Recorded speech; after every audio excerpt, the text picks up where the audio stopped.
Hey there, listeners, and welcome to Project Zero Season 2. The goal is same as last season, but this year we're going to hear journeys of some of the best project leaders in the game, but they're going to give us a little different insight, give us a little bit more of an opinion about where AI is taking us and the kind of impact it's having on the industry. So, my name is Alex Tuck, and I'm the host.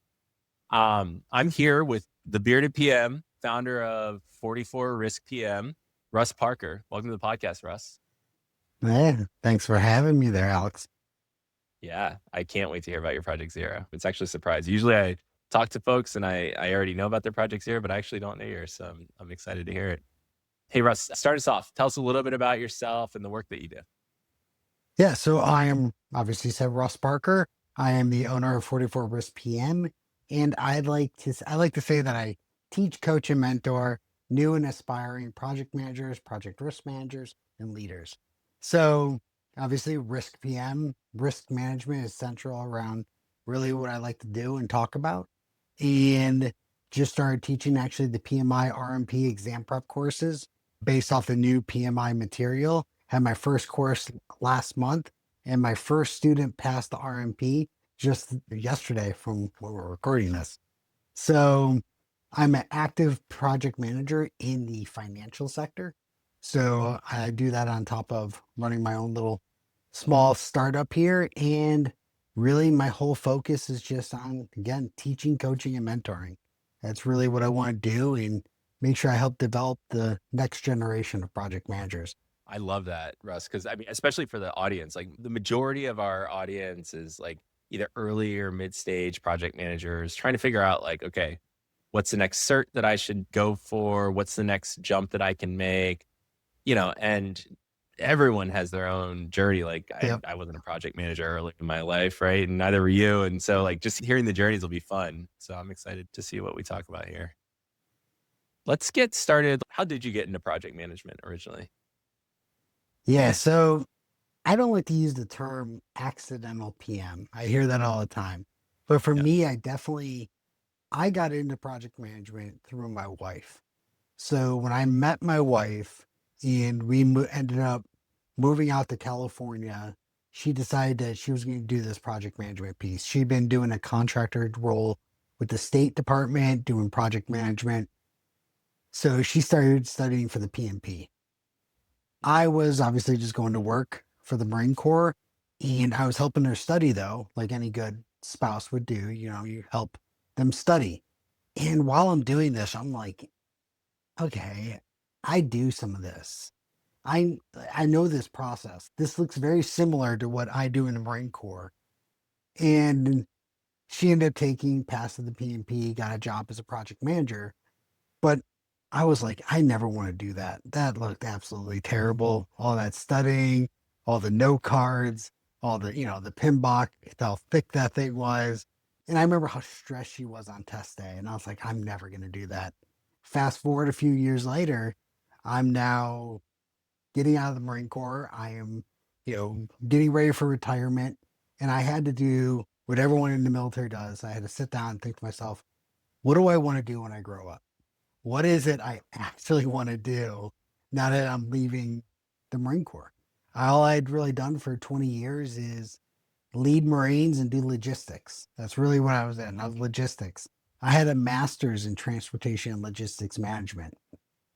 And I didn't want to do civilian logistics. I knew that. Honestly, my type of logistics, if I can't put a gun up on top of a truck and go into some fun stuff, like then it's not as exciting doing UPS delivery and just having standardized routes everywhere. Like just didn't get me excited.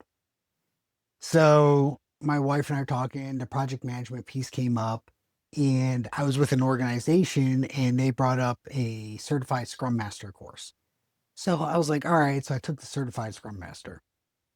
And while I was taking that course, I was like, man, this is actually what I've been doing. Even I've been doing Marine Corps planning, I've been doing logistics. I've really been doing this thing, and like sprints and Kanban boards. I was like, man, I've actually been doing all of this. I just never called it any of these terms. And so I got the CSM and I was like, maybe this PNP thing's not such a bad idea. So got in touch with an organization again, this great organization. Anyone out there ever heard of it? It's called Onward Opportunity, and they help pay for the PMP for veterans, especially as they're coming out of the military. So they got me linked into a PMP course, and yeah, from there, I fell in love with it. It matched so well with what I was doing. And especially when I got to the risk management side, if I pulled up the risk management PMI documents and I showed you the joint planning documents or joint planning doctrine around risk management, you'd be surprised how much of it lines up together. They Overlaid copied. the two. Yeah, Yeah. they copied. Someone copied from somebody. Don't know who, I'm gonna assume the military copied from the PMI side of the house. But yeah, like it clicked so well. And so got the PMP, went straight for the ACP, got the RMP, and then ended up getting the job working again in the financial sector. If you want to talk about going into a whole new world, try going from the military doing logistics to technology in a bank. You're like, if it just shows that if you know how to manage a project, you know how to manage a project.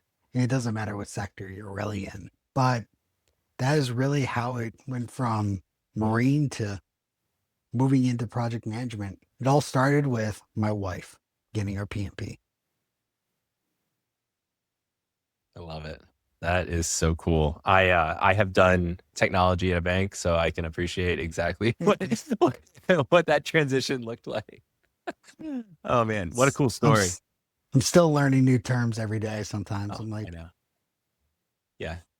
It's always like it's almost like you just have to like pretend. I don't want to say like pretend. Pretend's not the right word. Just like accidental PM is not the right term for what a lot of us are. But especially in the financial sector, it's like there's all this gatekeeping and new terms and acronyms and stuff like that. yeah, And yeah, the govern and the governance. I thought the yeah, military had a lot of governance and like, oh man, yeah, yeah. It's wild. It's people's money, I guess, but still, it's wild. yeah. I love to ask this question to folks. I usually can guess the right direction, but were you as a kid more organized, like structured, or was that a skill that you had to learn?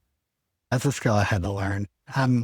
I am still very much I mean, I do a lot more planning nowadays, but definitely as a Uh-huh. kid, I was the wake up and be like, what are we gonna do today?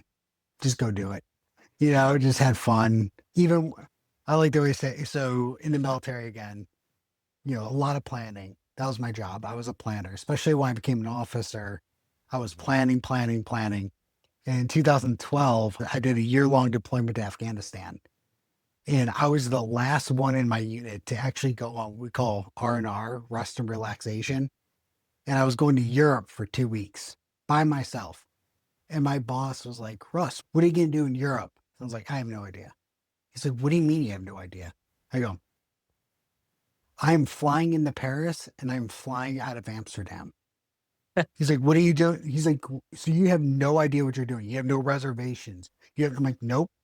I am literally just going to show up. I was like, I've had to plan every day of my life for the past 8, 9 months, whatever it was. I was like, but I am just going to literally wake up and just decide what I'm doing. And I did it for 2 weeks and it was great. I think that's where I naturally sit. I like to be more spontaneous in ways, but I think growing up, having kids, being married, a lot more planning to the point where working with contractors when they try and get some stuff done at the house, I think I even throw them for a loop of all my questions that I ask them. I love it. I love it. I'm the same way. I'm the least organized person in my house, except for when we have a very specific project that we do have to manage, like vacation or something like that. I do. Hmm. I have 4 kids. Like You you can't. can't have too much. No, yeah, there's so much. Even I mean, just going for a 2-hour car ride. Yeah, There's so much planning you got to do now. that's right. Cool. All right. I think it's time. Let's hear about your Project Zero. So, for any listeners who haven't listened before, Project Zero is like that first project where things clicked for you as a project manager. Could have been a success, could have been a failure, whatever it is. You learned a lot about what real project management is versus, you know, getting your PMP, right? And all the theoretical things that come with that, right? So, hey Russ, what's your project zero? So yeah, so I mean, you again, not knowing what project management was until last little less than 10 years ago when I met my wife and she did the PMP. If I had to look back, when I realized just, you know, planning in general, if I had to go back to like my origination of when I realized if I can plan and I can use steps and coordination and stakeholders and all that, it would have to go back to being 19 in Iraq. So I was a optics technician. I worked on optics. That was my job. I was in an armory. I worked on night vision. I worked on tow missile systems and different optics. I was given a task, a project that got put together where I had to add a modification to everyone's night vision device. And there's like 100 and something night vision devices spread out all over El Anbar province, because these are going down to individuals who are on real life missions. They are doing day to day work. It was just given to me, and you're like, hey, you're the optics guy. Figure out what you're going to do. We just, you know, so I had to pull up a whole list of all these different optics. I had to coordinate where do these all sit? Who are the individuals that have them? Luckily, there's paperwork that helps us figure that piece out. Wasn't a lot of guesswork with that. And I had to put together, okay, this is my timeline. These are the bases I would go to. This is the equipment I would need. These are the convoys I would have to jump on. This is the time I'd have to spend there because that would dictate if the convoy waited for me or if they were going to leave me there for a day or two. And obviously, it's Iraq, 2005. Risk management was very critical to a lot of this. Um, so you know, so looking back, like that was the first time that anyone ever looked at me and said, this is what we need. This is the end state you have to get to. Here's your goal. What now? What now? At the time I was a lance corporal. They're like, what give us your plan. And I had a few days. I put together a plan, coordinated with all our logistics department, our operations department to make sure that those optics would be available when I got there. And we just started going. And I would have to provide status for, I'd go out for a week, come back, provide a status report. I have 30 out of 100 done. And they're like, okay. And I'm coming. Then next week I go back out somewhere, come back and get us in these numbers. Obviously, I had to go up to a higher until it was done. And, you know, in the grand scheme of like huge projects I've worked on, probably not the biggest. But again, looking back, like that's definitely that probably got the itch going when it comes to being successful through planning and understanding who your individuals are, what resources you need, and just going through the methodical process of what in the Marine Corps I knew at the time, which was what we called OSMIAC or the troop leading steps when it comes to orientation, situation, mission, execution, admin logistics, command and control, like knowing how to plan at very micro level, vice how that turned into later when I was a lieutenant and captain, so on and so forth, where I use that in more a larger level and gave that information down to those individuals who did the detailed planning like I did. So if I had to pick one area, that would be my Project Zero. That is definitely where it all started for me. That's a heck of a project zero, man. Holy crap. So you were making stuff up as you went, right? Like you didn't really know how you were going to attack it. Did you have a mentor or someone that you could bounce ideas off of that were helping guide you? Or were you really just figuring it out on your own? I had a sergeant that was there. Yeah, the problem was like they were all armory, like they were all armors, Mm. right? So yeah, he helped me out with a lot of stuff, but when it came to like how I did my work, it was kind of different because I was on the electronic side, working on again all this. But At the end of the day, yeah, he was definitely the one that guided me through a lot of that. A lance corporal can't just walk up to a captain and be like, "Hey, sir, like, can you put me on this convoy?" Like, no, the sergeant would have to be my conduit to get to a lot of those individuals. Was there any big thing that you planned that went wrong during that that was a vivid memory for you? I was in a vehicle rollover that ended up breaking some of my equipment, and let's see, getting to a base, and they're like, "Oh, that person's out on patrol." And you're like, "Oh, great." It was definitely, yeah, there's a lot of just nuances. I had to go back there the following week. You know, it took a lot longer than we originally thought it would. Uh-huh. But again, those are lessons learned I took future in just my life of like, okay, what do you have to take into, you know, what do you have to take into the planning, into consideration whenever you're doing these things.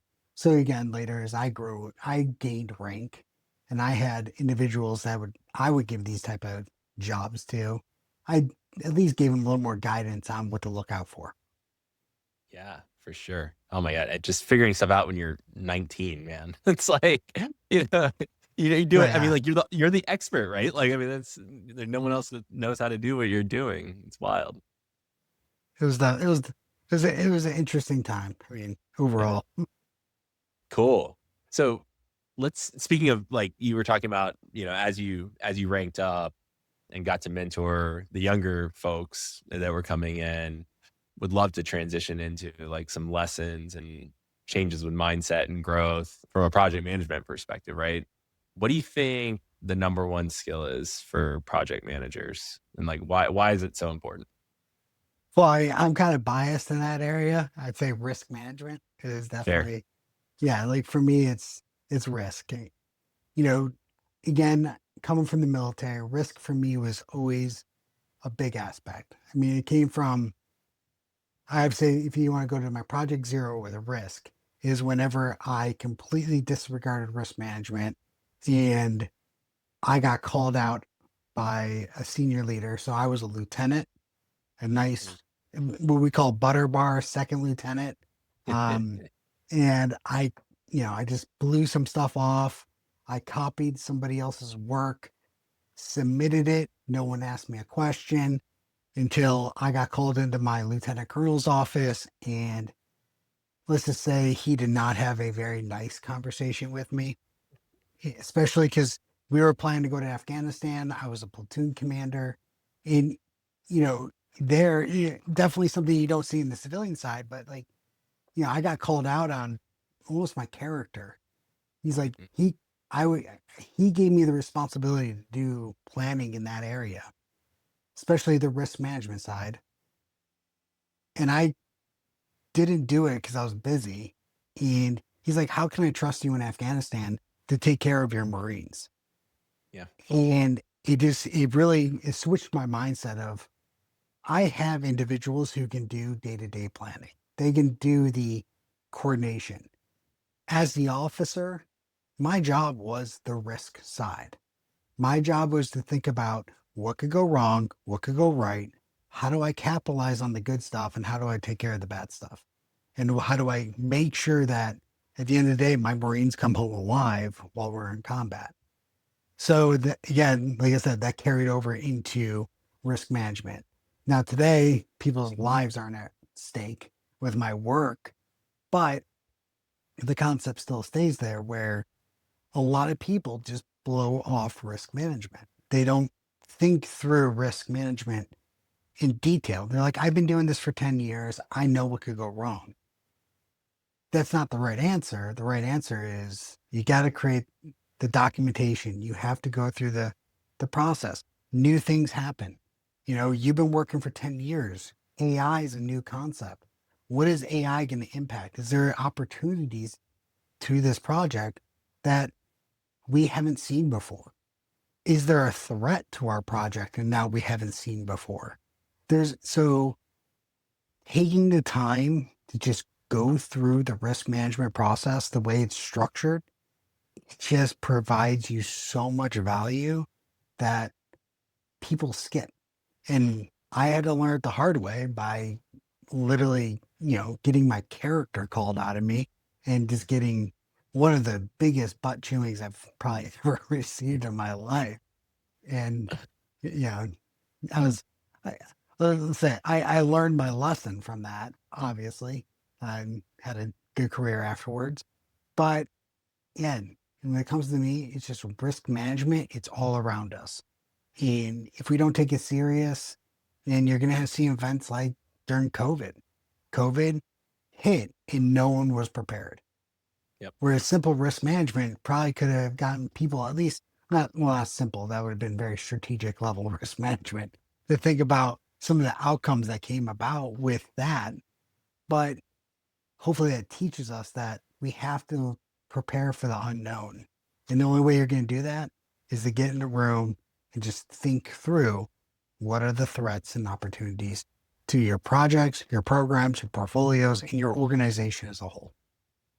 Yeah, I love that. Russ, you are, if I'm not mistaken, you're the very first person that on I don't know, 28 episodes or something that has mentioned risk management as the most important skill. And I have to agree with you. I think that that's my go-to is risk management because honestly, everything else can sort of be done by technology. Not everything. I mean, communication is really important too, right? But our job as PMs is to make sure that we understand what can go wrong. And Hmm. then if we know what can go wrong, we have to figure out how to fix that Yeah. or how can we exploit a potential positive opportunity with that risk, right? So I love it. I love it. I'm glad that you mentioned it. We got the opportunity to talk about it because it is that's all. I think that's the most important thing that we do, right? In my eyes, yeah. I mean, leadership's up there. For That's sure. yeah. For sure. Yeah. But I mean, it's so hard to pick one. And that's why I love that question because it's interesting to see where people's heads go. Because communication is a really easy one. And I love, even when people say communication, I push them a little bit and they go like a step further and they're like, this Mhm. type. My favorite thing is Sabi Warwick. He said, he talked about communication and influence in communication, right? Like our job as PMs is not just to communicate, it's to communicate effectively, it's to influence the outcomes. And so whether it's risk management and trying Yeah. to influence how that goes, really important. So I love that question just because it's a tough one. It's an impossible one to answer, really. It definitely something I've thought a lot about. Yeah, we have to talk about it, right? Like you already mentioned it, AI, right? Where are you seeing AI be used in project management? How's it going to change project management, in the next couple of years? What's your vision? So for me, I think AI is going to allow project managers to be project managers and get away from the admin side. Anyone who's out there listening to this who does project management knows you have spent hours researching information that is sitting in a share drive, is sitting somewhere else. Yep. You've spent hours, I mean, even me, like a year and a half ago, 50% of my work was doing meeting minutes and updating documents. Where now my meeting minutes take me 10 minutes. And Yeah. that's just so I can review them from what the AI spit out. I can review, change this, change that, add the format here, send out. I don't have to worry about it. Now I have 45, 50 minutes to focus on the project and Yep. actually what I'm being paid to do, not develop meeting minutes all day. Because I was literally, you sit in 5 hours of meetings. The rest of my day was just doing meeting minutes, updating documents, getting, now that you click one thing, it updates across the board. All these different aspects, it's allowing project managers to do what they're paid to do. And that is to actually coordinate, to work with the teams, find the problems. Like I always like to say, project managers, we work with people and solve problems. But you can't do that when you're stuck in all the admin tasks. And then when it comes to my favorite risks, being able, or just, and I guess project manager in general, but for me, risk management, the way I think about it, that initial bunch, you can look at all your historical data, right? I was planning a project in 2019. COVID messed it all up for a exercise in Egypt. So I was the lead planner for Egypt. When I got to look back at all the lessons learned from when we done that exercise in Egypt, all the way, I mean, like when General Mattis, who was Secretary Mattis, back when he was Captain Mattis, ran this. But I mean, I spent two Oh, weeks yeah. going through all that documents, reading through, searching, trying to figure out, taking notes, all this stuff. Whereas if I had an AI component, I could have got all that historical data and I could have pulled the information I needed in a couple hours. Yep. It just speeds up your process. But again, it allows you to focus on what matters. It has Yep. actually coordinating and talking and ensuring that everything you're pulling together is put into an idea that is actually feasible for the organization. So for Yeah. me, I think AI, the role it's going to play is it's going to allow PMs to be more impactful, bring that greater value to their organizations because they're not stuck doing all the administrative tasks. And in turn, organizations are going to get more out of it because they can move a little faster. It's going to take less money, save more money to get to the point of where they need to be. Yep. Because again, the individuals aren't spending half their time just doing meeting minutes and doing simple administrative tasks that can now take 5 minutes. So Yeah. that's my vision. At least that is how it's helping me out a lot right now. Yeah. Yeah.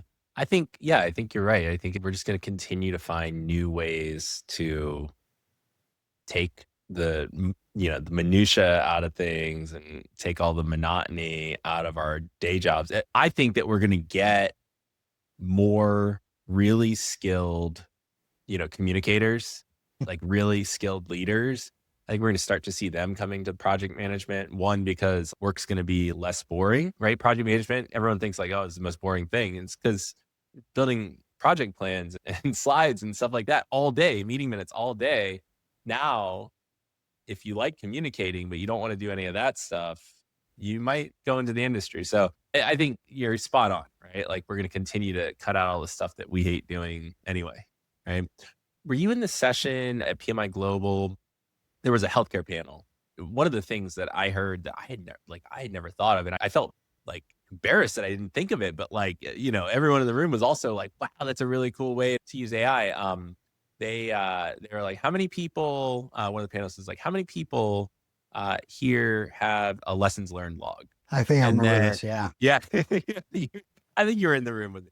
And then half the room raised their hand, and they're like, "How many people looked at the lesson learned log before the kickoff of their last project?" And like three people raised their hands, and they're like, "All right, here's a hack." And so basically, like they were like, "All right, like use AI to ingest all the data from the lessons learned log, describe your current project, and ask it to populate, the top 5 risks that might happen here." And I was just like, "Oh my god, this is so it's like such a good idea, so much value. This is what AI was built for." So anyway, I love little hacks like that. So cool. I am like, I think when it comes to lessons learned, if you or anyone who's listening, go check out, there's this thing, it's called the Marine Corps Center for Lessons Learned. And I'll tell you right now, if you do a little research in with like the military has been doing, especially for me, I just know the Marine Corps, I know the Army and everyone else has something similar. But, when I was like a captain and I was going, hey, you got to go run this range, I could go to what we call, just man, I can't remember what the acronym is, but Yeah. the Marine Corps Center for Lessons Learned. I would go to this website and I can pull up 50 different iterations from when that range had been ran. And I can look at 50 other captains of what they went through. And then I can put that in that and allowed me to be better at what I did. And then at the end, I took my lessons learned, I put it into the system. You know, I am a huge supporter of lessons learned because I saw how if you do it the right way. Now, granted, it's a huge investment for the military, but it really does help out in the long run. Going back to Egypt, I learned so much before I even stepped foot in the country and started interacting with the Egyptian military because of everyone's lessons learned. Yeah. Yeah. I think it's the most underrated tool So in yeah, project management. Like, we don't share enough information with each other. I mean, like, that's what I love about running a consulting firm, because like, we have 60 consultants that all throw like all these lessons learned on projects they've like, we didn't do the projects, but they learned, these PMs are bringing this experience. We don't do enough retrospective look backs to see, how do we not fail again the same way that all of these other people have failed? Or how do we succeed? How do we set ourselves up for success? So yeah, it's that risk management and lessons learned. So exactly. cool. Awesome. Hey, I like that feels like a good stopping point there, Russ. I really appreciate all the advice that you gave, your stories. Thanks for sharing all of that with us. I appreciate being here. It's always great to talk about it. Yeah, cool. Awesome. And thanks to everyone that joined us today at Project Zero. Be sure to subscribe if you don't already to Project Zero, wherever you get your podcasts. And we will catch you next time with another great project leader story.